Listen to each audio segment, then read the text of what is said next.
नमस्कार श्रोते हो, दीपक रेगे कथाकथन चॅनलवर तुम्ही ऐकताय जगन्नाथ शिंदे लिखित निर्भीड ही कादंबरी आणि आज भाग 3. आता पर्याय नव्हता. कार्यालय सोडणं हाच मार्ग होता. 2-1 तासांनी फोन आला. मृत्युंजय महामुनी फोनवर होते.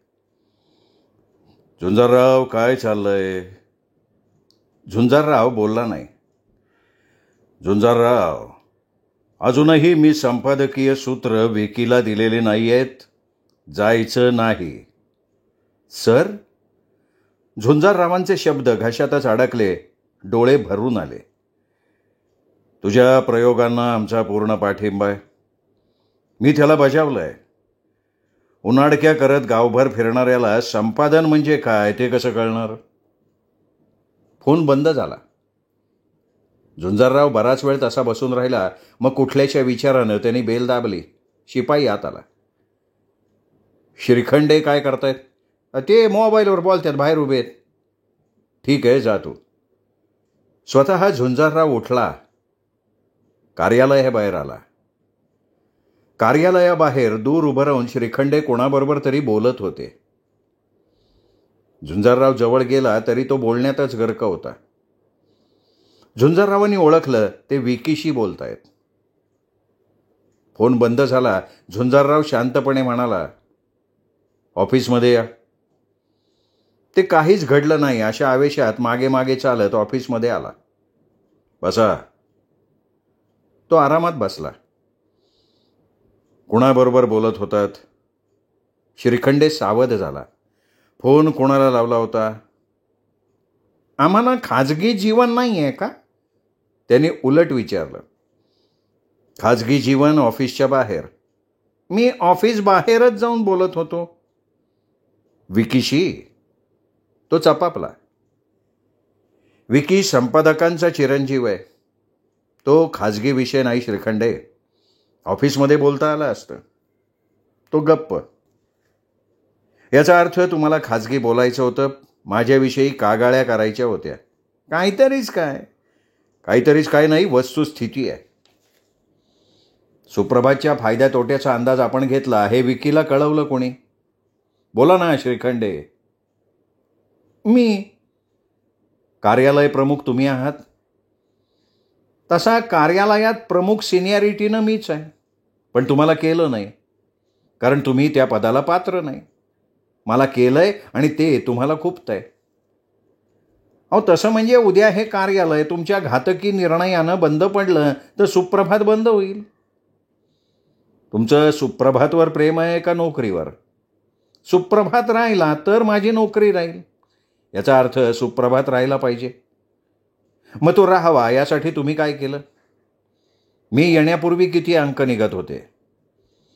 तुम्हाला आठवड्यातून 1 सदर लिहायची जबाबदारी दिली. तुम्ही लिहिलंत? सांगा ना. दैनिक सुप्रभात टिकावं, वाढावं यासाठी काय केलं तुम्ही? श्रीखंडे गप्प. तुम्हाला मी आज काढून टाकलंय. हा दणका त्याला जिव्हारी लागला. तो कसाबसा म्हणाला, तो अधिकार तुम्हाला नाही. मग कोणाला आहे? विकीला? लावा, माझ्यासमोर फोन लावा.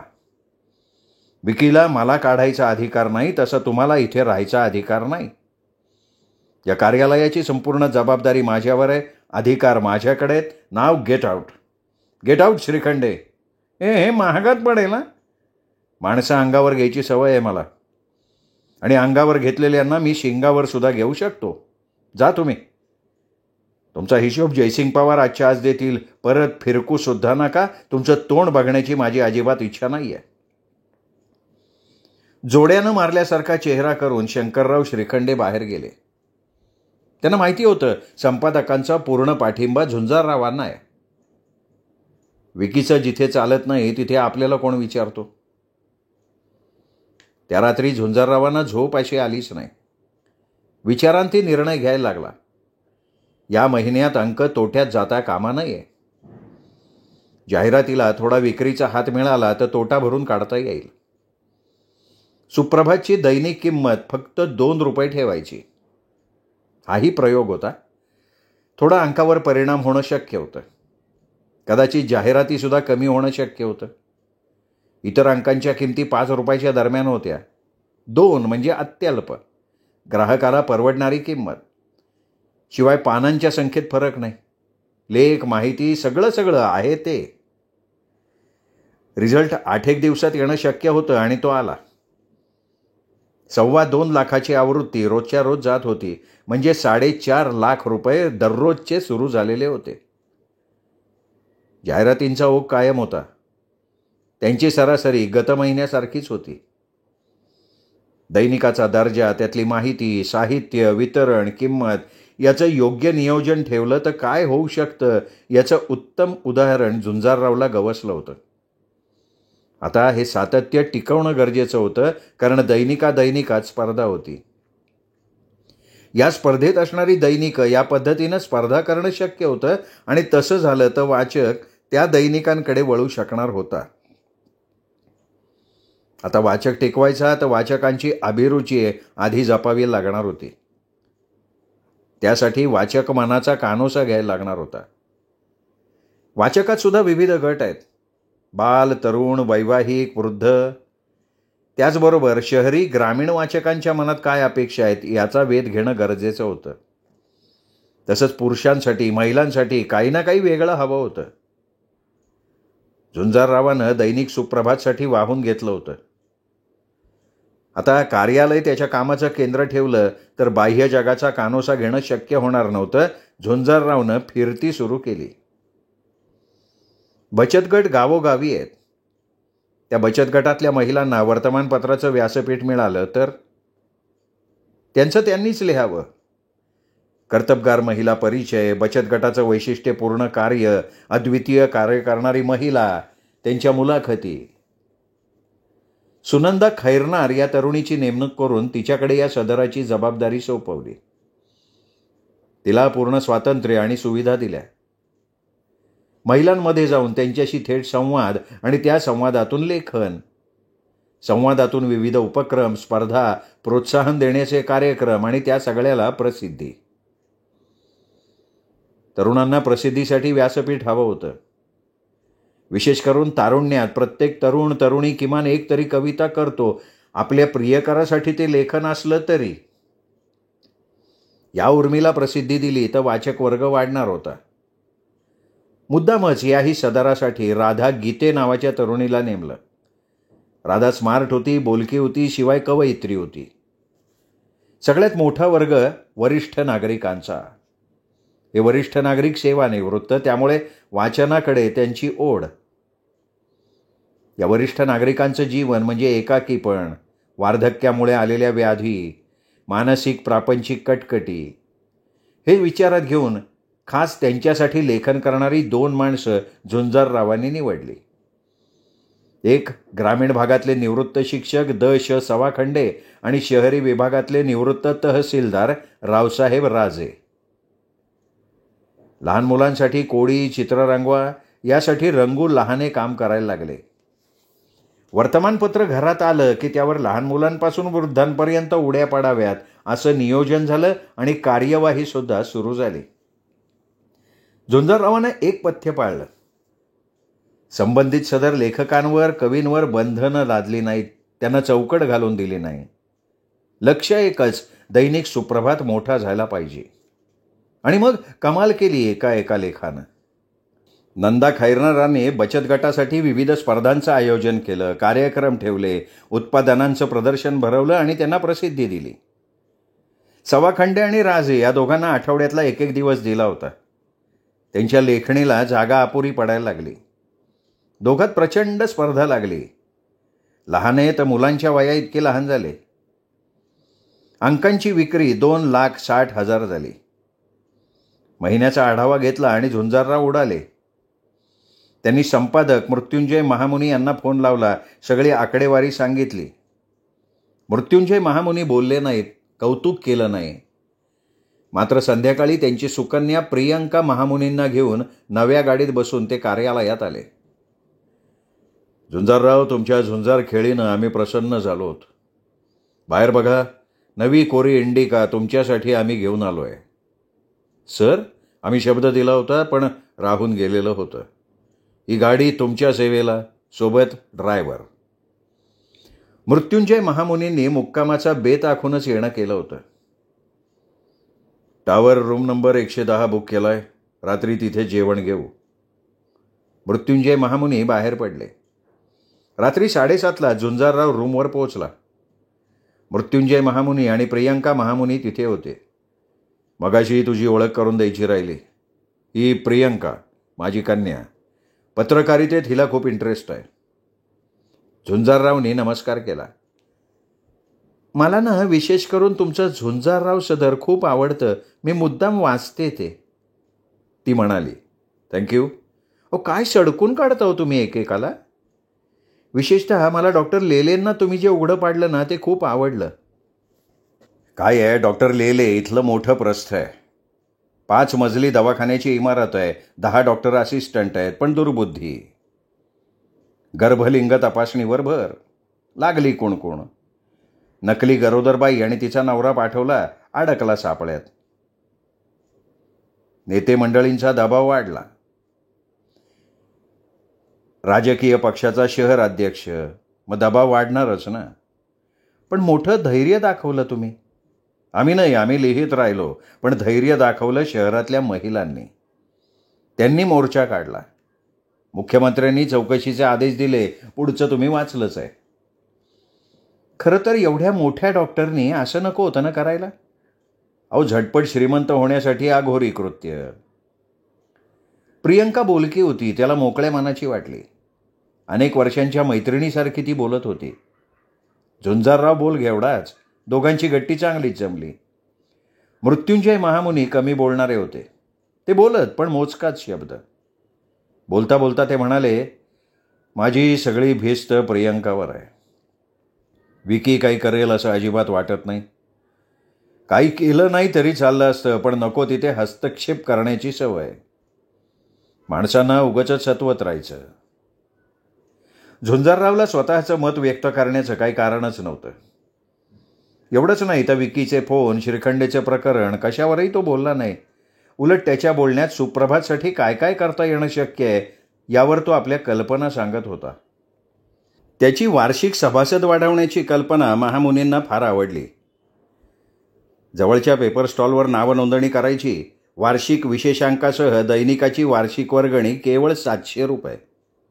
योजना उत्तम होती. वर्तमानपत्रातली स्पर्धा वाढली तरी किमान वर्षभर तरी ग्राहक कमी होणार नव्हतं. दुसरं, या दैनिक खरेदीदारांचा तोटा नव्हता. विशेषांक, दीपावली अंकासह 700 रुपयात दैनिक सुप्रभात मिळणार होता. जाता येता प्रवासात वर्तमानपत्र खरेदीदार, थोडक्यात स्टँडवरचे ग्राहक सोडता इतर स्टॉल धारकांकडनं या योजनेला उत्कृष्ट प्रतिसाद मिळणार होता. एक रकमी एकाच वेळी स्टॉल धारकांना कमिशन मिळणार होतं. त्यामुळे ही योजना स्टॉलधारक, पेपर विक्रेते प्रभावीपणे राबवणार होते. सुप्रभातकडे मोठी रक्कम ॲडव्हान्स म्हणून येणार होती, ही तितकीच महत्त्वाची गोष्ट. झुंजारराव कागद पेन घेऊन बोलत होता. अंदाजे आकडे मांडत होता. येणाऱ्या रकमेचा अंदाज बांधत होता. मृत्युंजय महामुनी क्षणोक्षणी विचार करत होते की हे काम विकीचं. खरं तर तो दैनिक सुप्रभातचा वारसदार. त्यांनी हा विचार करायला हवा होता, पण त्यांनी असा विचार कधी केलाच नाही. दुपारच्या दरम्यान बेडरूममधनं बाहेर येणं, जेवणं, गाडी घेणं आणि दोस्तांबरोबर मध्यरात्रीपर्यंत बाहेर भटकणं एवढंच त्याचं काम. जेवणं झाली. झुंजारराव निघाला. मी येते कोपऱ्यापर्यंत. प्रियंका घाईघाईत तयार झाली. तो गाडी घेऊनच जाईल. मृत्युंजय महामुनी म्हणाले. नाही, आत्ता नको, उद्या बघू. नाही, माझी रूम इथेच आहे ना, मी जाईन असाच. झुंजारराव बाहेर पडण्यापूर्वीच प्रियंका बाहेर पडली. तशी फार वेळ झाली नव्हती. 10च वाजले होते. रस्त्यानं तुरळक माणसं होती. एखादी गाडी भुर्र करून जात होती. प्रियंकानंच विषय काढला. घरी कोण कोण असतं? आई, भाऊ, बहीण? नाही, कोणी नाही आहे मला. लग्नाविषयी विचारायची गरज नव्हती, कारण घरी फक्त आई होती. लग्न झालेलं नाही हे आपोआप कळलं होतं. प्रियंका सुखावली. विषय चालू ठेवला. मला पत्रकारितेत करिअर करायची इच्छा आहे. काही अवघड नाही आहे. आपलं स्वतःचंच दैनिक आहे. आपलं आज म्हणता येईल. उद्याचं काय? शेवटी लग्नानंतर महिलांना स्वातंत्र्य मिळतं असं नाही ना. आपल्या पत्नीनं स्वतःचं स्वतंत्र करिअर विकसित करावं असं वाटत नसेल तर तो पात्र पुरुषच नाही, नाही का. तुम्ही द्याल संधी. तिने त्याचा हातच धरला. झुंजाररावला चटका बसला, जणू विषारी नागानं आपला हात पकडलाय. का बोलत का नाही आहात तुम्ही? मी तुमच्या लेखणीवर केव्हाच स्वतःला ओवाळून टाकलंय. खूप आवडता तुम्ही मला. तुम्हाला भेटण्यासाठी मी अधीर झाले होते म्हणून तर आले. झुंजाररावाकडे शब्दच नव्हते. त्याने आपला हात सोडवून घेतला. तुम्हाला वाटेल ही उथळ आहे, गळ्यात पडतीये, पहिल्याच भेटीत प्रेम व्यक्त करतीये. पण पर्याय नाही, वेळ नाही आहे. मला सकाळी निघायला लागणार आहे. मग मनातल्या भावना तशाच राहतील. माझं घर समोर आहे, तुम्ही या आता. झुंजारराव लांब लांब टांगा टाकून निघूनही गेला. त्याच्या पाठमोरे आकृतीकडे ती कितीतरी वेळ बघत होती. झुंजाररावला झोप आली नाही. असं कधीच झालं नव्हतं. अनेक संकटं आली, मनाविरुद्ध घटना घडल्या, गुंता वाढवणाऱ्या घटना घडल्या, कधी निनावी फोन आले, पत्र आली, पण तो त्याच्याच धुंदीत जगत होता. झोप नाराज होण्याचा प्रसंग आला नव्हता, पण आज झोप रुष्ट झालेली होती. प्रियंका वाईट नव्हती. सुंदर होती, गोरी होती, कोणालाही आवडेल अशी होती. पत्नी म्हणून कोणालाही गर्व वाटेल असं तिचं रूप होतं. अडचण एकच होती, ती मालकाची मुलगी होती. मृत्युंजय महामुनींची ती मुलगी, विकीची बहीण, श्रीमंताची लेक. ती संपत्तीशी सारीपाट खेळत आजपर्यंत जगली होती. भाड्याची खोली, फाटका नवरा, सारखी खोकत राहणारी, अनेक व्याधींशी झगडत जगणारी सासू, ठिगळं जोडून उभा केलेला संसार कसं शक्य होतं? मृत्युंजयांनी होकार दिला तर मुलीबरोबर बंगला मालकीचा होऊ शकणार होता. कदाचित आवृत्तीच्या कारभाराबरोबर येणारी संपत्ती सुद्धा मिळणार होती. पण स्वाभिमान, स्वतःची कर्तबगारी, स्वातंत्र्य, तिच्या बापाची मालमत्ता, ती म्हणेल ते खरं, ती सांगेल ते ऐकायला लागणार. गाईला बैल आणि रेडा दूध देतो म्हटलं तर नंदी बैल व्हावंच लागणार. कशावर केलं तिने प्रेम? लेखणीवर. केवळ लेखणीवरचं प्रेम संसार करायला कसं उपयोगी पडणार? आज दैनिकाचं पाठबळ आहे, प्रयोग यशस्वी झालाय. ही परिस्थिती जीवनभर राहीलच कशावरनं? स्वभाव, वर्तन, मन, विचार या सगळ्याचा विचार न करता प्रेम करणं, लग्न करणं कुठल्या दिशेला जाईल? झुंजाररावनं ठरवलं, झटकून टाकायचं. शक्यच नाही ते. अंथरूण तोकडय, गळ्यात दोरी बांधून जमणार नाही. प्रियंकाला त्याने झटकून टाकलं. मनातनं काढण्याचा प्रयत्न केला, पण उलटच घडत होतं. जो जो झटकावं तो ती मनात रुततच चालली होती. मन शेवटी मन होतं ना, त्याला दावं नव्हतं, त्याला भिंती नव्हत्या, त्याला लक्ष्मण रेषा नव्हती. उभी रात्र अशी वैरिणी झालेली होती. तो उशिराच ऑफिसमध्ये आला. दारात गाडी आणि ड्रायव्हर होताच. सर, ते गेले सकाळी बसनी. झुंजारराव मनात कष्टी झाला. चूक झाली होती. मृत्युंजय महामुनींना सोडायला तरी जायला हवं होतं. त्यांना काय वाटलं असेल? प्रियंकाला काय वाटलं असेल? प्रियंका, पुन्हा प्रियंका. नाकारलेल्या प्रेमाला चीड असते, राग असतो. प्रियंकाने हा राग काढला तर सहज शक्य होतं. तिचा बाप संपादक होता, कोणत्याही क्षणी फोन येऊ शकला असता. स्वतःवरच राग, चीड, पण बरोबर केल्याची खात्री. उद्या आयुष्यभर काटे वेचत बसण्यापेक्षा आत्ताच सावध झालेलं बरं. होईल त्रास, कदाचित नोकरीही जाईल. पण तसं काहीच घडलं नाही. नेहमीप्रमाणे रुटीन चालू होतं. सेवेला गाडी होती. आता कामाला गती आणणं गरजेचं होतं. झुंजाररावानं नवा उद्योग सुरू केला. बातमी मागची बातमी. बातमीचा वेध तो स्वतः घ्यायला लागला. भीमा कांबळेचा खून झाला. भीमा कांबळे तरुण होता. काँग्रेस पक्षाचा खंदा कार्यकर्ता होता. विशेषतः मावळमध्ये त्याच्या पाठीशी तरुणांची मोठी फौज होती. थेट राष्ट्रीय युवा अध्यक्षांशी संबंध असल्यानं माननीय मुख्यमंत्रीसुद्धा भीमा कांबळेचा सन्मान राखून होते. त्यामुळे काही कोटींची विकास कामं या भीमा कांबळेनं मावळ मतदारसंघात केलेली होती. त्यामुळे त्या भागात त्याला देवाचं रूप आलं होतं. आणि अचानक भर दिवसा त्याच्या कार्यालयात घुसून दोघा तरुणांनी त्याच्यावर रिव्हॉल्व्हरमधनं गोळ्या झाडल्या. एक गोळी डोक्यात गेल्यानं भीमा कांबळे बसल्या जागेवर मरण पावला होता. सगळ्या दैनिकांनी पहिल्या पानावर हेडिंगला या बातमीला स्थान दिलं. जिल्हा पोलीस प्रमुखांनी खुनी शोधण्यासाठी आपल्या कार्यालयातल्या गंधे यांची नेमणूक केली. स्थानिक पोलीस इन्स्पेक्टर पांढरे याच्यासह 4 सब इन्स्पेक्टर आणि 25 पोलिसांना मदतीला घेऊन 5 पथकं नेमली गेली आणि शोधकार्य सुरू झालं. 4 दिवस वर्तमानपत्र आग ओकत होती, पण खुनी काही सापडत नव्हते. 5व्या दिवशी संशयित म्हणून 2 इसम ताब्यात घेण्यात आले. बाब्या मांडे आणि शशाकांत फाटे हे ते 2 जण. त्यांनी खुनाची कबुली सुद्धा दिली. त्यांनी अगदी सहज सांगून टाकलं, भीमा कांबळे आम्हाला वारंवार त्रास देत होता म्हणून आम्ही त्याचा खून केला. त्रास देण्यामागचं कारण त्यांनी काही सांगितलं नाही. पोलिसांच्या दृष्टीनं शोधकार्य संपलं होतं. खुनी सापडले होते. त्यांनी गुन्हा कबूल केला होता. त्यांना रिमांड घेतलं गेलं. पोलिसांकडनं केस कोर्टात गेली होती. काही प्रश्न मात्र अनुत्तरित राहिलेले होते. बाबा मांडे आणि शशाकांत फाटे यांचं भीमा कांबळेबरोबर कशामुळे भांडण होतं?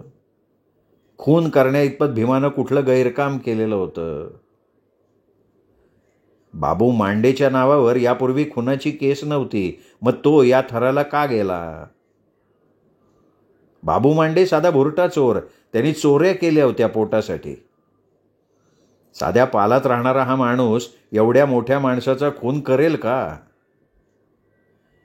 शशाकांत फाटे रंगेल होता. चित्रपट पाहण्याचा शौक जगजाहीर होता. तिकिटाचा काळा बाजार करणारा हा माणूस खून करेल असं वाटणं शक्यच नव्हतं.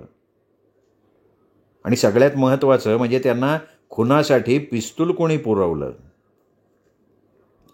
सगळ्या वर्तमानपत्रांनी आपली लेखणी या प्रकरणावर थांबवली होती, पण झुंजारराव अस्वस्थ होता. बोलविता करविता धनी कोणीतरी वेगळाच असावा अशी त्याची खात्री होती. खून होऊन महिना उलटला. जनता गतिमान जीवनात भीमा कांबळेला विसरली, पण झुंजारराव काही विसरू शकला नाही. त्यांनी गाडी काढली. मावळ भागात गाडी फिरायला लागली. चहाची टपरी, केश कर्तनालय ही लोकांची बसा उठायची आणि ऐपतीपेक्षा वजनदार विषयांवर चर्चा करायची ठिकाणं. झुंजारराव तिथे थांबायला लागला. त्यांनी कान तिखट केले, विषय काढला, पण जो तो तोंडावर बोट कानात बोळे घालून मोकळा. एक शोध लागला की या भागात दहशत आहे. तोंड उघडून प्राण घालवण्याची हिंमत लोकात नाही. आणि त्यात गाडी घेऊन आलेल्या माणसाला कोण कसं काय सांगणार ना? झुंजाररावनं ठरवलं, गाडी लांब ठेवायची, पायी चालत जायचं, गप्पात सहभागी व्हायचं, बोली भाषेत बोलायचं, पोटात शिरायचं. आणि त्यांनी केलंही तसंच. अनेकांच्या शेंड्या हातात असलेल्या आणि अनेकांच्या मिशा भादरणाऱ्या एका इसमानं इत्थंभूत माहिती दिली. दुसऱ्या दिवशी दैनिक सुप्रभातच्या पहिल्या पानावर बातमी. विद्यमान पंचायत समितीचे सभापती यांच्यावर जनसामान्यातून भीमा कांबळेचा खुनाचा आरोप. भीमा कांबळे याचं त्या भागामध्ये वाढलेलं प्रस्थ, भविष्याची आमदारकीची स्वप्न बघणाऱ्या सभापतींनी आपल्या राजकीय वाटचालीतला काटा दूर करून टाकला, असा त्या बातमीचा सूर. त्यांच्या अक्कल हुशारीनं त्यांनी माणसं वापरून कसा खून घडवून आणला हेही सविस्तर वृत्तात मांडलेलं होतं. विशेष करून त्या भागात हाहाकार उडाला. जिल्हाभर चर्चा सुरू झाली. सभापती नारायण जगताप असलेल्या पक्षात खळबळ माजली. दैनिक सुप्रभातच्या कार्यालयातला फोन सतत खणखणायला लागला. अभिनंदन, तुम्ही सत्य बाहेर काढलं, अभिनंदन. अरे तुम्ही नाग पुरावा करताय राव, आरोप करताय तुम्ही, पुरावा आहे का तुमच्याकडं? होळी करू बरं का दैनिकाची. विक्री होऊ देणार नाही जिल्ह्यात. खूप छान वाटलं भीमा कांबळे त्याच्या कुटुंबियांना तुम्ही न्याय दिला. अहो ते नारायण जगताप हायच मुळात खुनशी प्रवृत्तीचा अंदाज होता आमचा, पण तुम्ही बाहेर काढलं. लय लय आभार बरं का. जो तो आपलं मत मांडत होता. टेलिफोन ऑपरेटरचं काम झुंजारराव स्वतः करत होता. कधी थँक्यू म्हणत होता, कधी पाहत राहा म्हणत होता, कधीतरी सिद्ध करून दाखवीन असंही म्हणत होता. ग्रामीण पोलीस स्टेशनचे फौजदार निकम स्वतः आले कार्यालयात. काय चाललंय झुंजारराव? सत्य शोधण्याचा प्रयत्न. नाही कोणासाठी खटाटोप चाललाय? विरोधी पक्षाचं मांडलिकत्व पत्करलंय का सुप्रभातने? कशाच्या आधारे तुम्ही विधान करताय? मग काय चाललंय काय?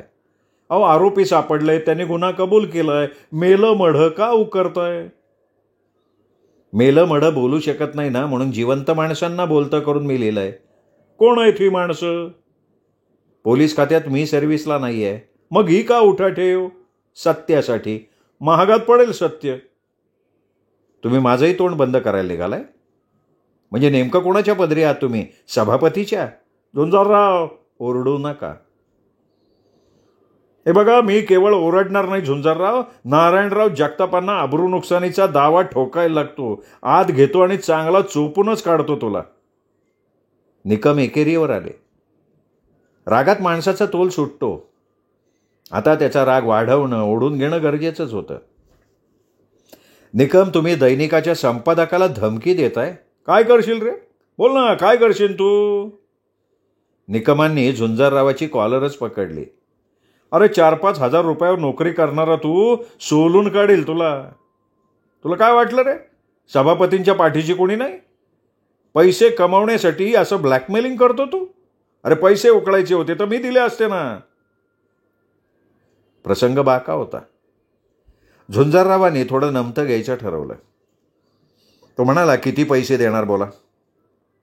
किती पाहिजेत बोल?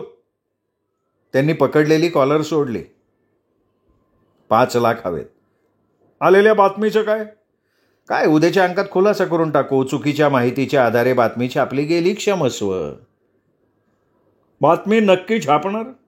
पैसे मिळाले तर नक्की. अरे तासात पैशाची व्यवस्था करतो, पण हे प्रकरण आपल्या दोघात. तुम्ही लोकांकडनं घेता, त्याचं भांडवल करता का? काळजी करू नका, पूर्ण गुप्तता. तासात येतो.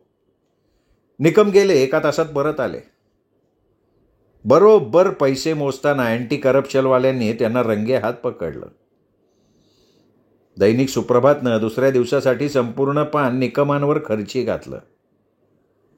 झुंजाररावाच्या ऑफिसमधल्या कॅमेऱ्यांनी सगळं काही रेकॉर्ड केलेलं होतं. जसेच्या तसे संवाद छापले. कॉलर पकडलेला फोटो छापला. नोटा मोजतानाचा फोटो छापला. मोठी खळबळ उडाली. निकमांना अटक झाली. ते सस्पेंड झाले. सभापतीसाठी निकमांनी आपली नोकरी का घालवली याचा शोध घेण्यासाठी परिश्रम घ्यायची आवश्यकताच नाही भासली. सभापती नारायणराव जगतापांच्या मोठ्या बहिणीचा निकम मुलगा मामानी शक्कल लढवली. भाच्याने ती पार पाडली. कशी पार पाडली ते मात्र अजून अंधारात होतं.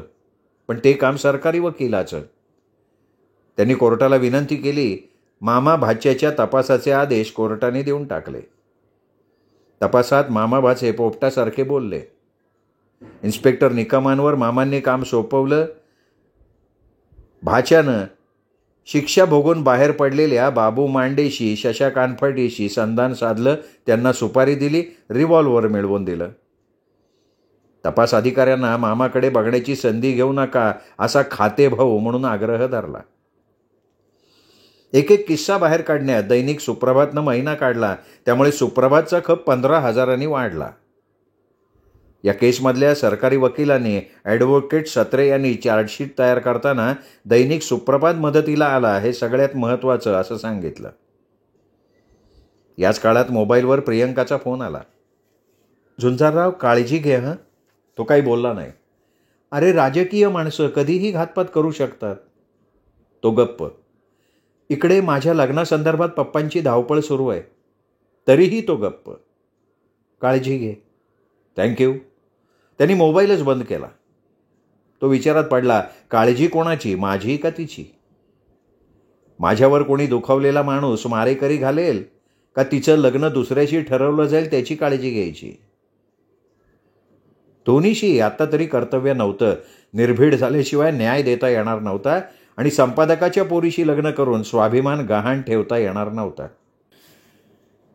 श्रोते हो, तुम्ही ऐकत होता जगन्नाथ शिंदे लिखित निर्भीड या कादंबरीचा तिसरा भाग कसा वाटला हे कमेंट करून जरूर कळवा. भाग तुम्हाला आवडला असेल त्यामुळे व्हिडिओ लाईक करा, हाईप करा, आपल्या कथाप्रेमी मित्रपरिवारात नातेवाईकात शेअर करा. भेटूयात उद्या दीपक रेगे कथाकथन चॅनलवर चौथा भाग ऐकण्यासाठी. तोपर्यंत नमस्कार श्रोते हो.